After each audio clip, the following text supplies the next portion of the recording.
Canberra Australia की एक plant city है, while similar town in India have evolved historically for well walled city to large urban sprawl।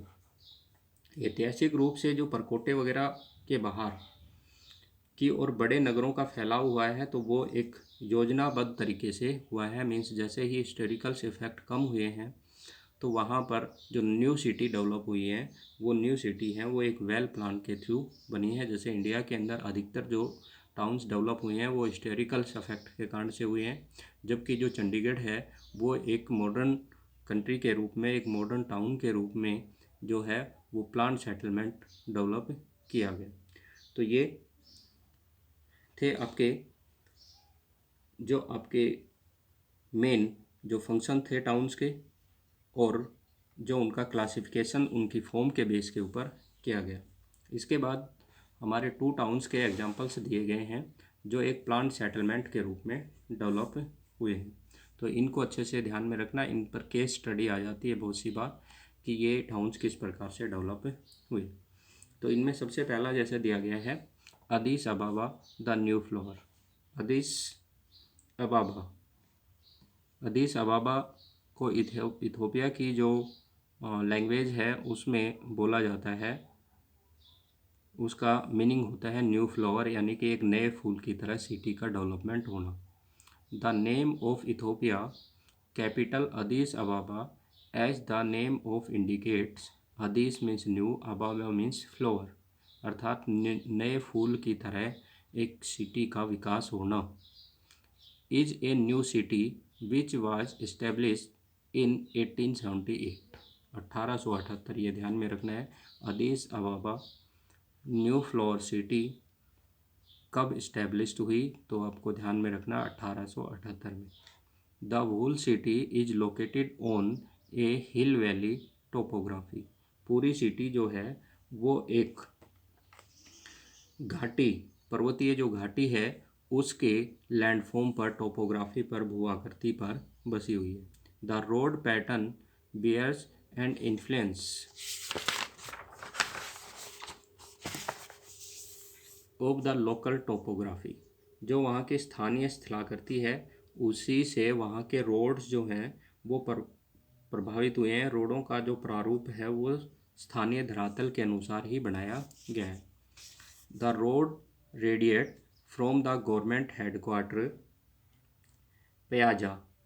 Government headquarter जो piazza है उस पयाजा से सभी तरफ रोड जो हैं वो रेडिएट होते हैं, यानी कि जो पयाजा हेडक्वार्टर बना हुआ उसके चारों तरफ जो है वो रोड जा रहे हैं। पयाजा, अरात एंड आमिस्ट किलो, आमिस्ट किलो, ये यहाँ के मेन जो टाउन्स के सेंटर पॉइंट्स हैं वो आ जाते हैं। ये तीनों तो ये ध्यान में रखना, पयाजा, हरात और आमिस्ट किलो से चारों तरफ जो हैं वो सड़कें जाती हैं। किलो राउंड बोट्स। Mercato has market which grow with time and supposed to be the largest market between Cairo and Johannesburg. Cairo और जोहान्सबर्ग के बीच के अंदर मार्काटो जो है वो एक बड़ा बाजार है।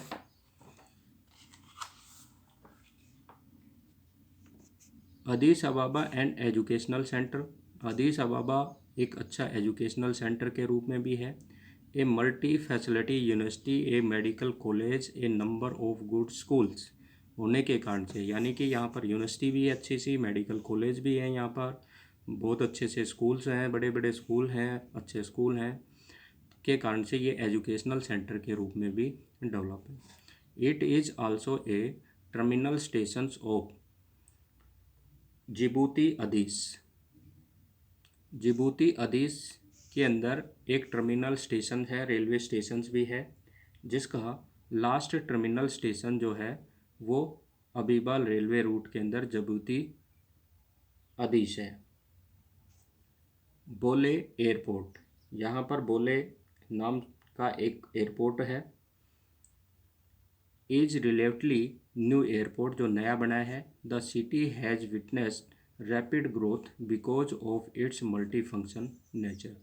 यह सिटी तेज़ी से अपनी ग्रोथ कर रही है क्योंकि इसमें बहुत सारे कार्य विकसित हो गए हैं। And being a large nodal centre located in the centre of Ethiopia, क्योंकि ये इथोपिया के सेंटर पॉइंट के अंदर है और यहाँ पर बहुत सारे जो है वो मल्टी फंक्शन एक्टिविटी होने लग गई है, जिसके कारण से ये सिटी फास्टली अपना डेवलप कर रही है। इसी टाइप से एक सिटी आता है कैनबरा। कैनबरा जो ऑस्ट्रेलिया की कैपिटल है और इसका डेवलप 1912 के अंदर हुआ, 1912 के अंदर इसको हुआ। वाल्टर बर्ली ग्रिफन जो है वो इसके आर्किटेक्ट हैं, तो ये आपको ध्यान में रखना है, एक नंबर में आ सकता है, who is the architect of Canberra city. तो आपको ध्यान में रखना है Walter barley Griffin. He had envisaged a garden city for about 25,000 people। यह शहर जो है वो 25,000 लोगों के रहने के लिए बनाया गया था कि यहाँ पर 25,000 लोग रह सकते हैं।